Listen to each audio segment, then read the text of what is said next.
lounging, son. Welcome to the Comic Lounge podcast. My name's Ryan, and my co-host is the Dylan. Incredible Dillbot. That's right. No, I'm just kidding. Dylan, What's going on, guys? This week we're going to be talking about Black Panther. A Nation Under Our Feet. A Nation Under Our Feet. That's right. Ta-Nehisi Coates, Brian Stelfreeze. Probably one of the better books to come out from Marvel, I would say, in the last 7 years. It's definitely been critically acclaimed. He's about to end his run, I believe, soon. But yeah, we'll be talking about that. We're going to talk about some books we read. Of course, we're going to, throw in a little bit of hip hop in there. Dylan's discovered some new people. Hell yeah. And we're going to talk about my favorite freaking publisher, Valiant. All right. I couldn't even help myself. I feel like Anakin Skywalker, how the rage just grew inside him. Every time I hear the word Valiant, I get this anyways, we hate Valiant. And we're also going to talk about, there's more fucking comic book industry news that is very disheartening. I'll talk about that real quick. And then right after, we'll talk about some cool news that happened recently. Just to start, it seems it's fucking like disgusting. It's fucking disgusting, dude. Yeah. Every other day we're hearing about somebody else. Now, last week I talked about it. I felt like maybe I wasn't as serious on my opinions, how I really feel about what's happening. I know I was going to take it out, but I felt like I'd be doing a disservice to all of us on the episode because we did talk about it and I didn't want to ignore it. You know what I'm saying? I have a daughter, you know what I'm saying? And while not to say that it didn't bother me, it wouldn't have bothered me without a daughter, I definitely look at things differently, right? I don't ever want my daughter to experience any of this shit that's going on. And it's happened for fucking decades, dude. It's not like this is new. It happens in all industries and all walks of life. It happens. But this shit needs to end. It's fucking ridiculous. I don't know who these fucking men think they are. Not all men are like that. Dude. Not all men are like that. But see, the thing is, it's crazy because this community, this comic community was it's based on inclusion. All our lives as people, we grown up to be outcasts and we look for solace and look for comfort in something and we find it. And then we try to get into that industry. And then you come to find out that there's women in this industry that are being taken advantage of by people who are supposed to be leaders and supposed to be mentorship for outcasts like us. And it's absolutely disgusting, dude. It is. During the week after we recorded the whole Warren Ellis thing, I was literally pondering, what Mario said, do you not purchase a person's work because of what he did, and in doing so, punish the people who collaborated with him? And after a lot of thought and deliberation, I'm like, man, fuck that fool. I'm going to buy his shit secondhand, and I'm going to go ahead and turn around and support their collaborators' work without him. Fuck that. That shit is gross. There's no room for it. You want to hear something crazy, right? Because Nick's a huge Warren Ellis fan, right? He liked Brian Wood's work too, so he's got hardcovers. Now, don't think of me the wrong way when I say this, but I was like, well, what's up, Nick? If you're gonna get rid of that shit, I'll fucking take it. You know what I mean? Yeah. And then he's like, fine. I forgot what he said, Nick but he denounced Warren Ellis. Has Nick straight up denounced Warren Ellis? Oh, he canceled him. Damn. Yeah, so he was like, yeah, I guess if you're okay with supporting him. I said, well, I'm not buying it. And I said, what about the other creators? Like you just said. He said, well, that's kind of the price they pay for having worked them. He's like, now what if you wrote a book and the artist on the book did something like that? How would you feel about that work? And I'm like, fuck, I didn't look at it in that respect before, but yeah, that work would be tainted for me, even though I wrote it. I don't think I would be able to look back at my own work because fuck, you know what I mean? That artist was a scumbag or whatever, whoever worked on it. You could always go the Alan Moore route and just man, fuck that whole fucking publisher. You know what I mean? he completely denounced like everything. Like he's freaking let everything go. He doesn't even acknowledge those things anymore. You know. Yeah, but That's different. That's different. That's a different situation. I know, but yeah, it's just it's hard. It's hard for like I haven't gotten rid of my stuff. I don't know if I will or I won't. It's just it's very odd, and that's the least of the worries. Don't get me wrong to anybody listening. That's not the important thing. It's not important whether or not we can read these creators' works. You know what I mean? The yes, important thing yes, is that's true. these women were wronged. These women were treated horribly, were harassed. That's what needs to change. The fact that whether or not I can fucking read Transmetropolitan or Planetary or DMZ, that's not the issue here. I mean, it's something that I'm personally struggling with because it's like, like I read the work, and so I just feel like it's something that Dylan and I want to talk about. Don't get it twisted. The problem is the way the women were treated, and the fact that like somebody at Dark Horse, that fool's gross, and I'm a little pissed at Dark Horse for. Oh yeah, 2015, 5 years. You know what I mean? Yeah, how long are you gonna fucking 5 sit years on that, dude? Yeah, and that's the thing is like how long do you want to sweep shit under the rug? Who the fuck is Scott Alley, dude? Is he that big of a fucking deal that you guys have to hide it? I mean, and again, it doesn't matter who it is, whether it's a big name or a no name, it shouldn't be swept under the rug. If you want the behavior to stop, you have to make a change. Because like they say, nothing changes if nothing changes. So if you keep doing the same fucking behavior and you keep allowing this behavior to exist in the industry, it won't go away. No, it's the same thing with the racism in our fucking country. I don't want to get too preachy. I mean, I've been talking to creators the past week, and these topics are coming up, so it's fresh on my mind, especially because not only do I talk to them, but then I spend even more time with it when I'm editing videos. The world we live in, dude, is just sometimes it's just so fucking backwards on where we should be in 2020. You have people getting mad over wearing face masks, but then people are literally dying at the hands of like police brutality, and they're not raising their fucking fists. It's the weirdest shit. Yeah, you over here fucking complaining because you got a goddamn face mask on? This dude couldn't fucking breathe because a cop had his knee on his neck. That's the problem. Not the problem that you have to wear a fucking face mask. Deal with it. It's temporary. But the fucking police shit, that's not temporary. That shit's been going on for a long time, and it is continuing still. So that's enough of my preaching, unless you have anything you want to add. I mean, you pretty much captured exactly how I feel. Like it's all backwards, and like it's not forward thinking at all. And so I'm a comment whore, right? Like, so people will post stuff, and I'll read comments. Like I would just get zoned out, and like Marvel, for instance, right? They during Pride Month. This is Pride Month. Shout out to all my LGBTQs. They posted a picture with just all female writers, right?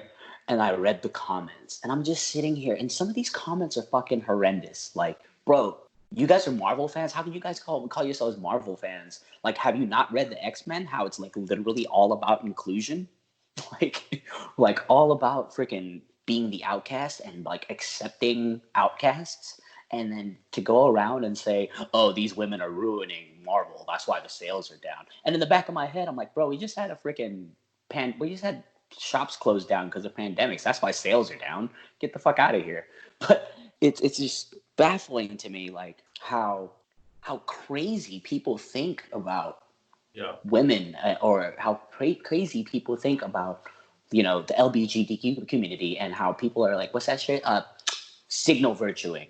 Or virtue signaling. Virtue signaling is like the action or practice of publicly expressing opinions or sentiments intended to demonstrate one's good character or the moral correctness of one's position in a particular issue. Which doesn't sound that bad, but like somehow these fucking trolls have turned it into an insult. Yeah. Well, they're saying the sales are down. Okay, well then that's because you're such a dumb fuck, and you're like, oh, I can't support these female creators, and you're not buying the books because it's a woman writing it. So you're the fucking problem. Yeah. Not the fucking women that are writing it, not the black people that are writing it, not the Hispanic or Asian or whoever that are writing it. Get out of your fucking old behavior and fucking wake up, motherfucker. Yeah. Like it's absolutely crazy. It's like, there are phenomenal female writers. There are phenomenal trans writers. There are phenomenal queer writers. Like, it's crazy. It's absolutely mind-boggling to me, like how people will take a person's freaking way of living and not purchase something because of that. Yeah, I mean, I hate that we have to say that though. Why do we have to say women writers? Like, they're writers. You know, the fact that we even have to say there are good women writers, there are good black writers. Like, why? Why do we have to classify them that? Is that they're writers? We don't have to fucking like differentiate them based on their sex or their sexual orientation, all of that, color, their skin. Like, but that's the world we live in, you know? Yeah, and you gotta think about it like this. It's like, it wasn't until like freaking the internet, like, you know, really exploded in the early 2000s that I didn't know what these writers looked like. I had no idea what these writers looked like. You know what I mean? That's why, like, yeah, like, but I didn't know what any of these writers looked like. The only time I got glimpses of these fools when Wizard magazine was still in circulation. Right. You know what I mean? And only reason why I know what Todd McFarlane looked like is because Todd McFarlane plastered his face all over everything. Like there shouldn't be. They should just be classified as writers, and it's just dumb to me that freaking people literally are saying. Someone even mentioned Heather Antos and like how her whole "Make My Milkshake" movement was just a freaking publicity ploy. I'm like, what? So these women literally got freaking berated on Twitter and then you think that's a publicity ploy? Like, literally getting dragged by freaking incels and all these fools? Like, no, that's fucking dumb. Like, people and their weird little minor conspiracy theories, and it's weird, bro. All right, well, let's talk about something good, huh? Yeah, let's talk about Black Panther. No, hold on. Oh, what are we talking about? Michael Keaton, bro. He's coming back. That motherfucker's coming back to the cowl, dude. All right, listen. We have to talk about that real quick. All right. So check it out. As happy as I am, he's taking the mantle back. I'm a little curious in how they're gonna execute. Like, is he gonna be Bruce or is he gonna be Thomas? Bruce. Oh, he's gonna be Bruce. Is that confirmed? He's gonna be Bruce. I mean, if he comes back, he's Bruce. He's not Thomas Wayne. Okay, because like, it's pretty fucking old. I don't know. It's all speculation. They haven't even fully announced it yet, but I don't think they'd let something like that out. I mean, I think Warner Brothers pretty much has no choice now. You have to do whatever the fuck you can to get that man back. You know what I'm saying? Like, especially with how much positivity has been surrounding it. Yeah. Now, they're changing it, right? They want it. It's not going to be Terry McGinnis. It's going to be him training Batgirl. Oh, that's what it is? I thought he was going to be in Flashpoint. Yeah, but he's going to be training Batgirl. Oh. Now, I don't know if this is Barbara Gordon, what it is exactly. I'm all about that. I don't really care. Yes, I would love a Batman Beyond movie, but I'm fine. That's the movie. That's the Batman movie we deserve. That is the Batman we deserve, but you know, Warner Brothers can't get it Terry right. McGinnis was the man, bro. Like, I mean, I was even saying, like, if you're really trying to, like, you want to be diverse, this is one time where I'd be like, okay, yeah, change it, is make Terry black. Yeah. You know what I'm saying? Like, that would have been cool with me. Yeah, I'll be totally fine with that. I mean, they made Commissioner Gordon. I forgot the guy's name that's playing him, but he's black, and I think he's a phenomenal actor. I think it's a great casting choice. Can't remember his name for the life of me, and then you got Zoe Kravitz. It'll come to you. Catwoman. Oh, Zoe Kravitz is okay. So remember in '90s Catwoman, like when she had like the long flowy hair that came out of the back of her mask, she was purple costume. Like, dude, in my rummaging at Arsenal, I found some of those old issues, and the way they portrayed that Catwoman, she definitely fits the Zoe Kravitz look. I'm definitely all for Zoe Kravitz being freaking Catwoman, dude. Oh my, I'm all over that, dude. You know she makes music? I did not. I mean, that checks out. Her dad's fucking Lenny Kravitz, so. Yeah, but it's decent. It's a little poppy, but like you know, it's pretty cool. Like, you know, I think she goes by Lola Wolf, and like on the cover, she's like wearing a freaking wolf mask, shirtless. It's crazy. I gotta check that out. Yeah, Lola Wolf. All right, cool. But I'm super hyped. Okay. I'm super freaking hyped for any kind of Batman.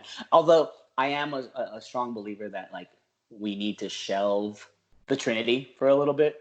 put Superman. Let Superman, like the idea of Superman chill. Let the idea of Wonder Woman chill. I mean, of course, we got 1984 coming out, but whatever. And then let the idea of Batman chill, because there's been multiple movies about both Superman and Batman. Some of them good, some of them not so. Yeah, but not Wonder Woman though.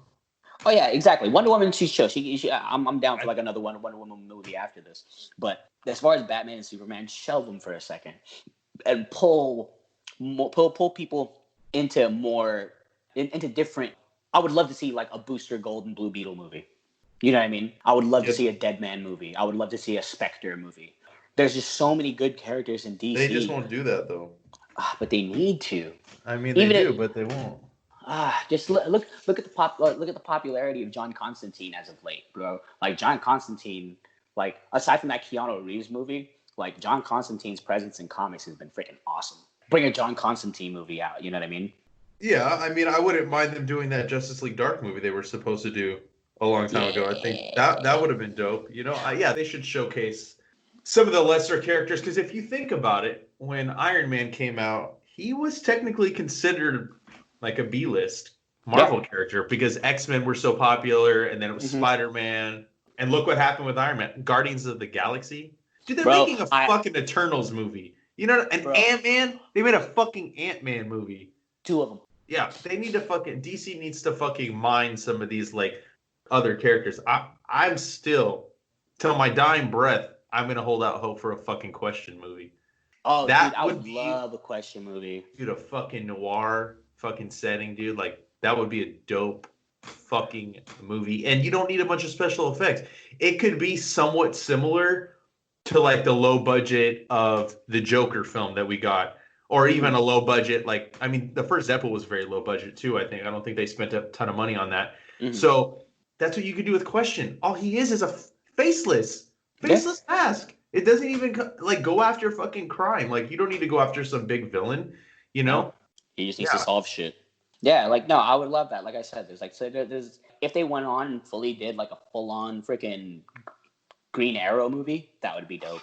Like, if they did Longbow Hunters, bro, damn. No, you're telling me, bro. I know. It's one of my favorite Green Arrow stories. Yeah. I bought that because of you. I know you did. I was with you at the shop. Yeah. And you're welcome. Yeah, no, it was fucking fantastic. No, but like I really do feel like DC needs to do something. I mean, like whoever like spearheaded their animated section, like DC Animated, they did a great job. Like, I watched that Justice League Dark movie not knowing what I was getting into, but like with every scene and every character reveal, I just got more and more into it, especially after they revealed fucking Swampy, bro. Like, you know how I feel about Swampy. Like, I love that fool. They just need to. I understand what they have to do. They have to make the movies appeal to like more than just comic fans. But I mean, like you said, look at Iron Man. Iron Man was like literally almost page for page of Iron Man freaking origin movie. You know what I mean? And it fucking blew up. It literally kickstarted freaking the superhero movie genre. But you also have to remember that I think a large part of that is Robert Downey Jr. That motherfucker's charisma. You know what I mean? Like, he did a great job. He Tony Stark, people in. Yeah. I only hear his voice now if I read a fucking Iron Man comic. I can't hear anything else. And I get mad when like you hear like his voice like on animated and they try to make it sound like Robert Downey Jr., but it doesn't. I'm like, you're not Robert. I've always hated that. I've always hated when they try to replicate like from the movies the voices, and it's just like, no, just do something different at that point, because it just sounds like shit. Anyway, speaking of that, let's segue into Black Panther. Let's talk about that. Let's give a brief little rundown. Black Panther. So even in this trade, we had the first appearance, the reprint of the Jack Kirby from Fantastic Four 52, and you know he's had a lot of popularity from the beginning. He's got some great fucking runs. We've had creators like Dennis Cowan work on him. Yep. The great Christopher Priest when they launched that Marvel Knights series. Oh, dude, yeah. So that series is fucking phenomenal. You know, that Captain America Black Panther fight, dude. Oh, I know, fucking dude. Great, dude. Sick, bro. Yeah. And then that was the Reginald Hudlin, John Romita Jr. when you're talking about, right? Yeah. So see, like, you just have like good run after good run with the character, and then in between the Hudlin run and the Ta-Nehisi Coates, you had Shuri. T'Challa's sister was Black Panther for a little while. Yeah. This current run started, I think, right before or right after the film, right? I think right around the time of. Okay, so right around the time. So Yeah. I had read Black Panther before. This was the first time I actually picked up a series since the Hudlin run. I think the Hudlin run was my first Black Panther book that I picked up that wasn't a trade. Dude, this shit fucking blew me away. Yeah. This was so well written. And this is Ta-Nehisi Coates' first comic book. Yeah. So, I mean, he's written before, but like, this is his first comic. And then you pair him with Brian Stelfreeze. Yeah. Like, one of the dopest fucking artists in the medium. And he too has kind of like a little graph hip hop vibe to his art too. It's very kinetic. Yeah. I just love the effects of like how they make whenever like Black Panther's getting ready to go do his thing, how you see the mask kind of growing on him.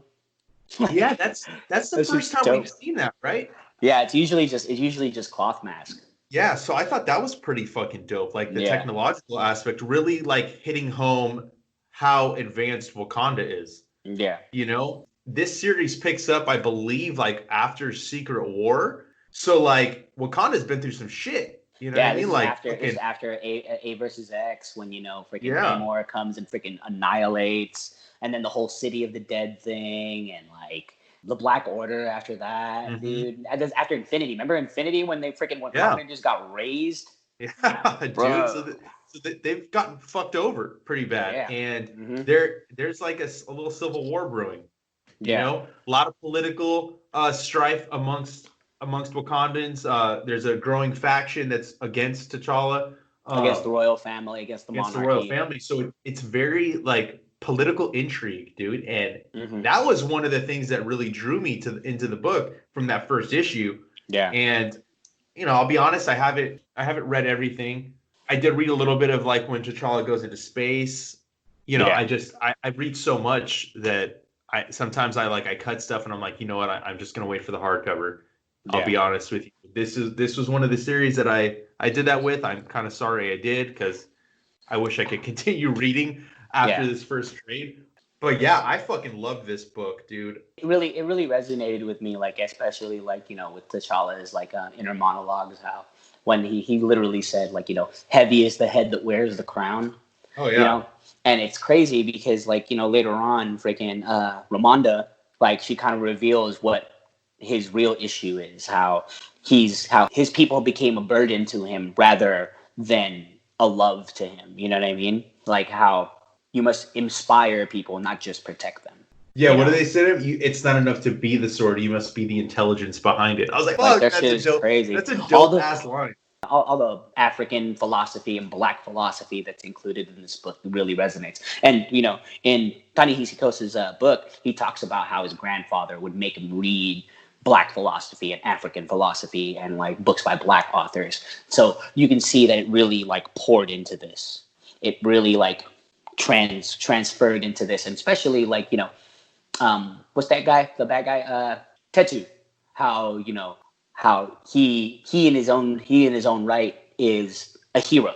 He wants to revert Africa and Wakanda back to its original state where people appreciated nature and like appreciated the earth and all that stuff. So he's kind of like an eco-terrorist in a sense. So, and he's like, in his heart of hearts, he sees no wrongdoing. And if you think about it here, like there really is no bad guy. Everyone here has been scorned, and everyone here is fighting for a righteous cause, but they're all just like going about it very differently, Yeah, it's different than your typical superhero comic, he's not going after a fucking dude in a costume. He's not going after Claw.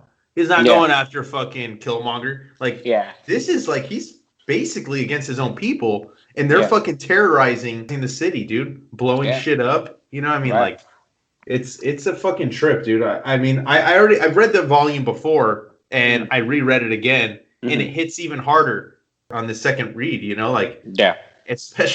especially with like the way the world is right now, and it's just like you could kind of match the parallels of what's happening in the world now with this, like I know it's not exactly the same, right? I mean, it's not fucking some advanced civilization, but it's there's just so much power in the writing, dude. Yeah. And the You art feel just for everybody. You yeah. feel for everybody. Everybody here is like, even the philosopher, what's his name? Chunga Meyer. Yeah, Chongmeyer. Yeah, Chunga Meyer. He's like, when that scene when him and Tetu are talking, like, what does a normal man do against the man who breaks into his house? Like, you know what I mean? Mm-hmm. Like, about how like, there's a transference of power between people and the people who rule, and like it's crazy. It's like, especially now with everything that's going on, like, you know, there should be a fear from the people higher up than us, from us. You know what I mean? They should be afraid of us. It shouldn't be the other way around. It's we crazy. outnumber them. Yeah, outnumber them and outvoice them, and also, yeah, like the richest people in the world, like the richest people in the country are like 1%, but you know that other 99% huddles around and freaking, you know, creates something. Then it's the power of economy at that point. You know what I mean? And the same thing here. It's the power of economy, and it's the power of belief, and it's the power of trust in the people that's supposed to lead your country. You know, and I think he really touches on that well. It's really powerful, dude. Really, really powerful. You get glimpses of T'Challa because he's been broken. You know what I mean? Especially after Namor, especially after freaking the Black Order. Like, you know what I mean? It calls into question his right to rule the people of Wakanda. And yeah, that's one of the greatest things about his character too, is like he is one of the smartest characters in the Marvel universe. Mm-hmm. You know, he was part of what was it, the Illuminati? No. Yeah, the Illuminati. It was the Illuminati. Okay, so he is a part of that. He is like a genius. Mm-hmm. You know what I'm saying? But he walked out on the Illuminati though. Right. But he's just he's also like somewhat of in this volume at least, he's somewhat of a tortured character. You know, like he's been through so much personal shit. I mean, his sister is I mean, I can't tell. Is she dead or she's like in a stasis, right? We'll call it suspended animation. Okay, suspended animation. So like he's just so conflicted, you know, and like he's so humanized in this. Yeah. Because usually he's like he could be larger than life, right? Yeah. But he is brought down to almost like a quote unquote street level as you can get in Wakanda, you know. I've never read a more well written T'Challa, I think, than this. He's not cocky like he was kind of in the Christopher Priest run. He had like that arrogance about him. The Hudlin run was kind of a mix of that and then what we're getting now. But I like this version. Yeah, I can't wait to read this run all together when it's done, you know, and as one complete story. You really see him as man and king, you know, especially throughout this run, especially like later on. Like I think the better parts of this run happen in the next 2 volumes. You see, because, you know, at the end of this volume, he's like, you know, no more time for deliberation, no more of this, no more of that, no more mercy, because that's after, like, you know, after what happens to Ramonda. So you know, he's just had enough. Like where the story goes after this, it's like really the meat of the story. Like it gets really crazy. And, you know, like I said before, like everybody, like, you know, the 2 lovers, how they steal the armor, but they're fighting for their own cause. And then you have Tetu and Zenzi fighting for their own cause to release the people from the monarchy and, you know, start their own like governments and have their own laws and stuff like that. Like it's definitely a Wakanda broken, but at the same time, it's like each faction that's fighting all hold Wakanda in their heart and in their cause. So it's crazy because there's different ideologies and different philosophies of how to go about making a kingdom or ruling a country, and they're all just clashing. So it's like the perfect metaphor for, like, you know, any type of government, just with more violent ends. You know what I mean?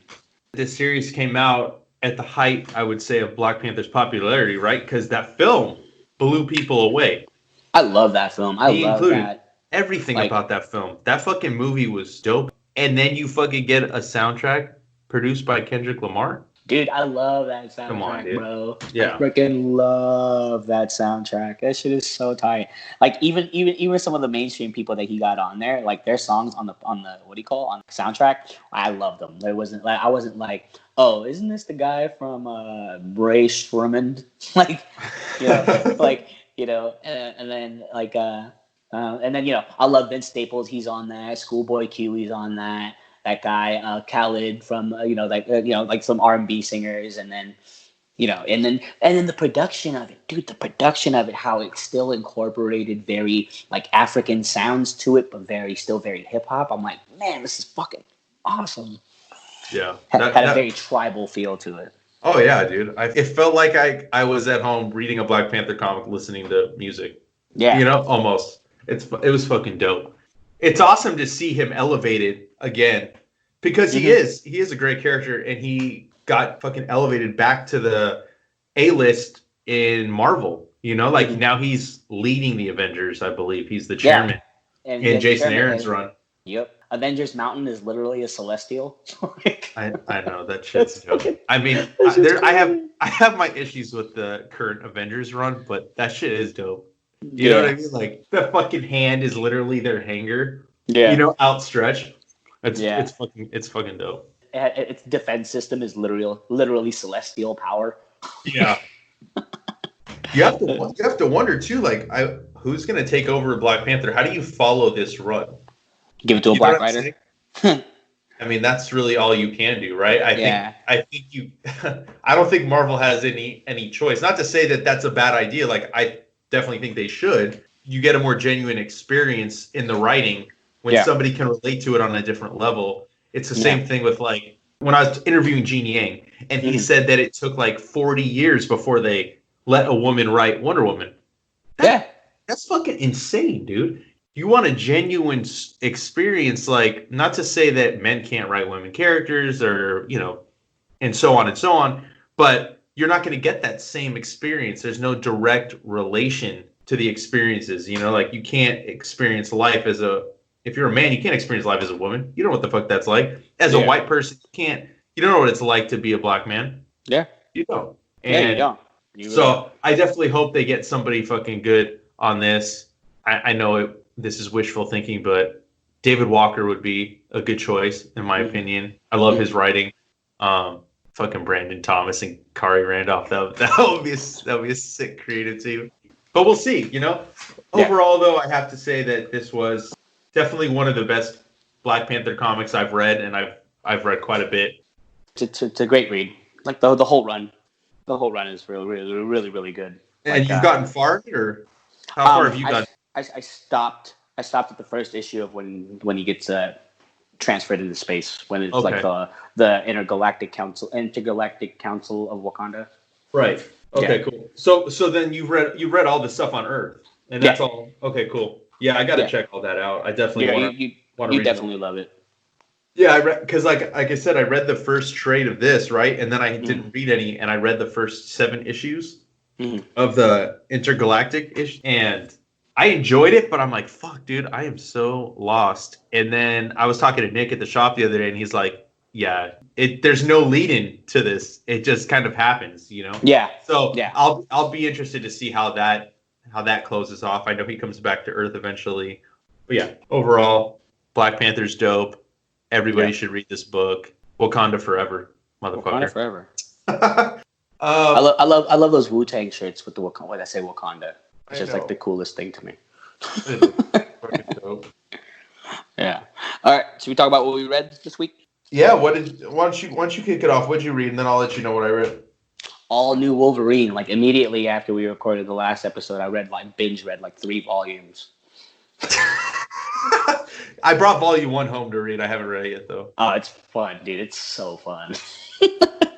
I just want to know what the fuck's up with this fucking Jonathan the Wolverine. So Jonathan, Thori, and Lockjaw just need to have like adventures. I don't know how that would transfer into comics. Maybe you can do like at the end of like random comic books, you just have like a page where they're just getting into like mischief. But I think it would be the best thing ever. I feel like Thori would end up just like attacking Lockjaw. Yeah, but like Lockjaw is like massive, Bloodlust. So it's like that's true. Like he probably it's just massive. Yeah, exactly. Just step on it real quick. Exactly. So there you go. Did you read any new books though, or did you just read all the Wolverine? I read some AWA stuff. Okay. And what came out this week? The Green Lantern 80th. That Texas Blood. Hold on, I totally forget what I read. That's what I read. That's what I read. I definitely think the Green Lantern book was probably the best anniversary issue. that DC's put out. Yeah, I enjoyed it. I mean, Jeff Johns wrote a good story in there that was kind of funny. Robert Venditti, who I'm not like huge fan of, but I liked his story that was set in the future.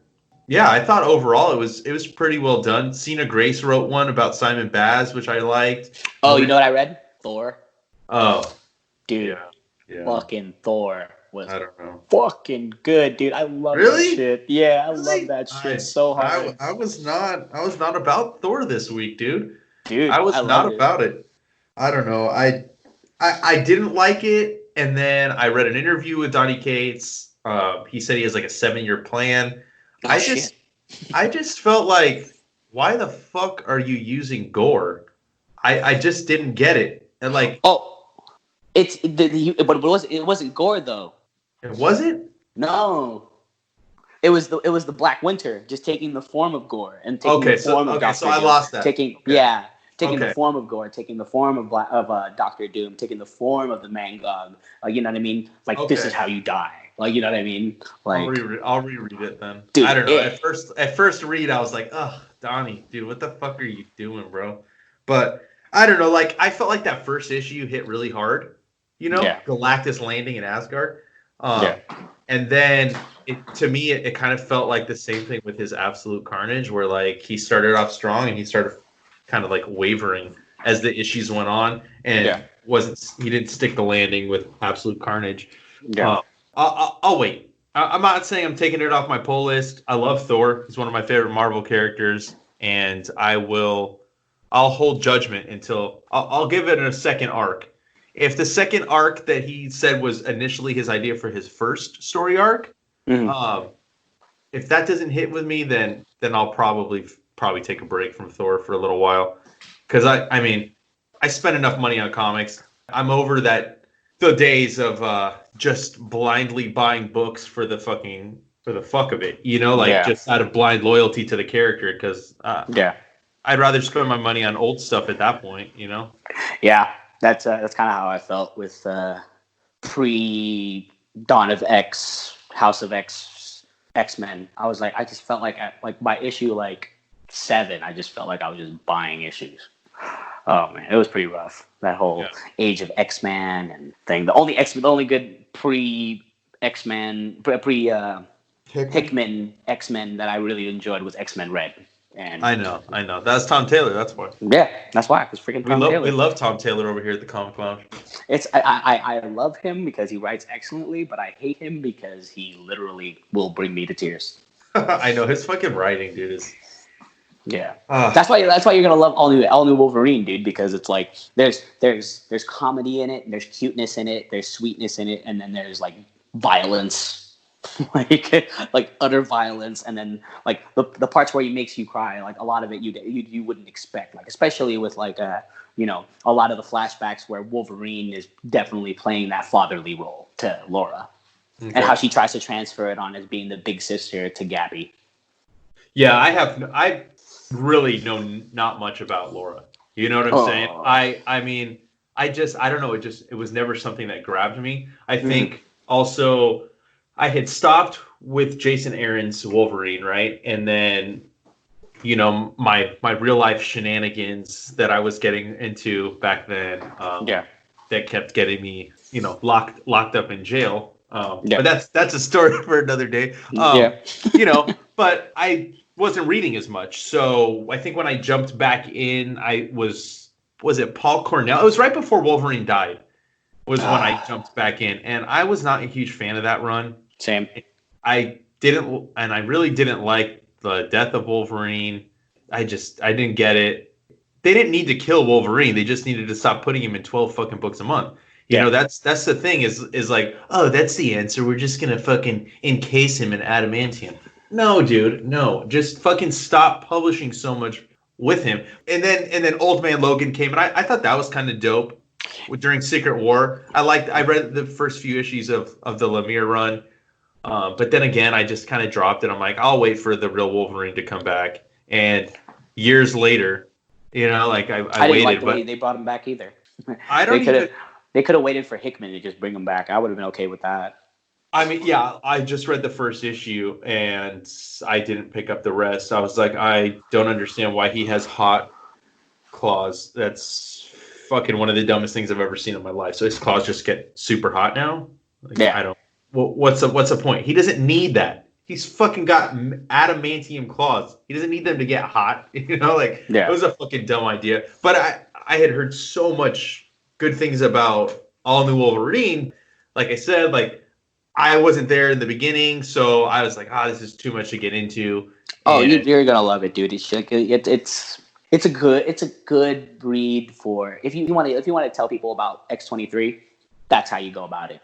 That's because they touch on a lot of her past without getting into too much of the grim details. Especially like during her, like when they first introduced her, like you feel really bad for her. Like I forget what run it was. NYX. Yeah. I didn't read that though. I read some of it, but like I said, it was pretty freaking grim. Like I felt like nothing but bad for her. But then I remember Cinia, Super Woke Cinia, asked me like, why does Laura have to suffer so much? And my only answer is because she's a Wolverine. Yeah. You have to drag Wolverines. They have to suffer. They have to suffer. Like there's no other way for anyone to like even take that mantle without knowing how much they have to suffer. That's a good answer. Yeah, and Laura has that past. It wasn't exactly the same as Logan because obviously, she went through different things, but damn, the suffering is there, and her willpower to not be feral, to not be the berserker. You know what I mean? And then Gabby is just like a little ray of sunshine. I freaking love her. Like Gabby, a little honey badger. She's wonderful. Like she's an absolute killer, absolute murderer, but her disposition is just so childlike in its innocence that you freaking fall in love with it. Yeah, I'm excited to check it out, especially after you and Mario were gushing over it. And I mean, like I said, I've heard nothing but good things about the Tom Taylor run. So yeah, I'm excited to read that. Yeah. Nothing for me though this week. Nothing really like jumped out. I think I read Empire Avengers. That was okay. It wasn't great. The art was Empire amazing. Zero though, right? So it was like kind of like just setting up everything else.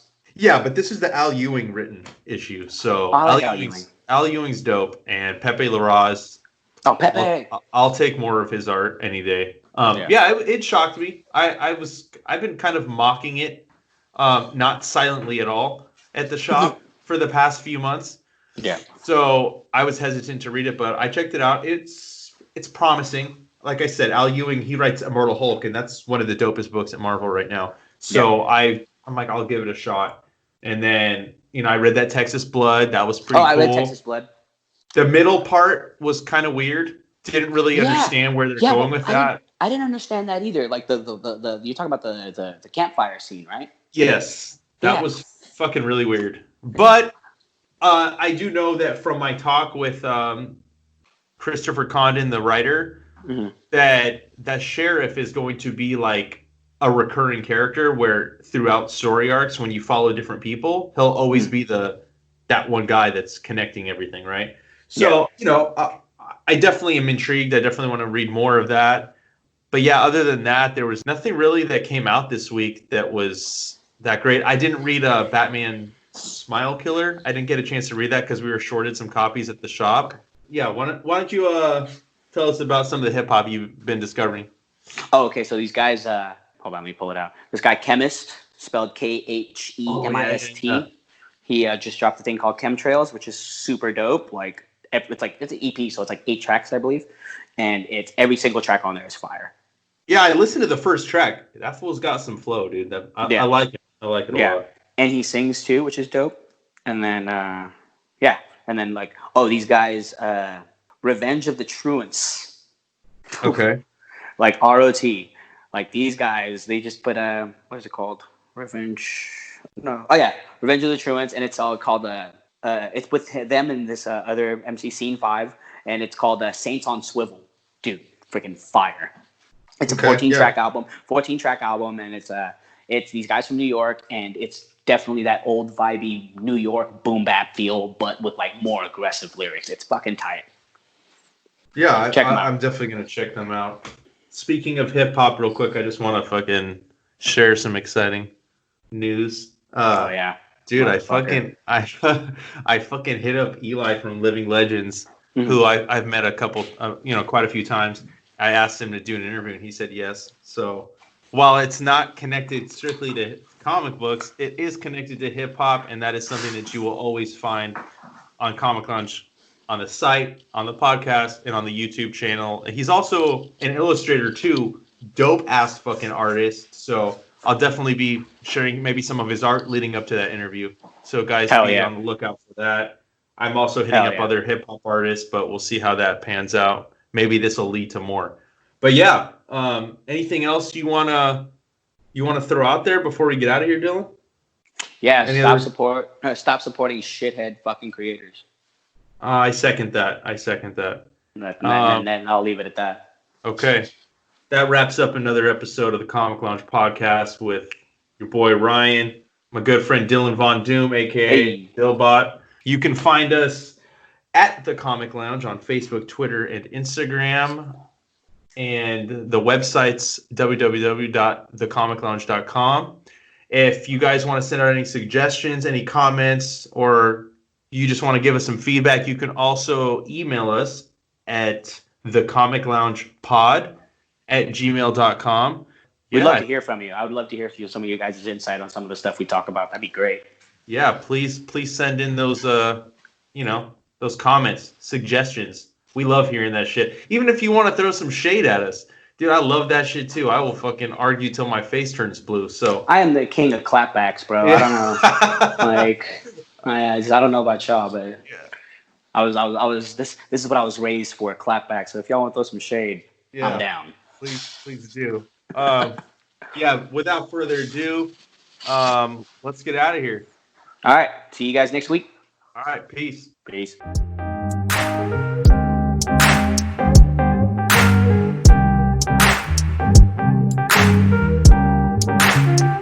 Lounging, son.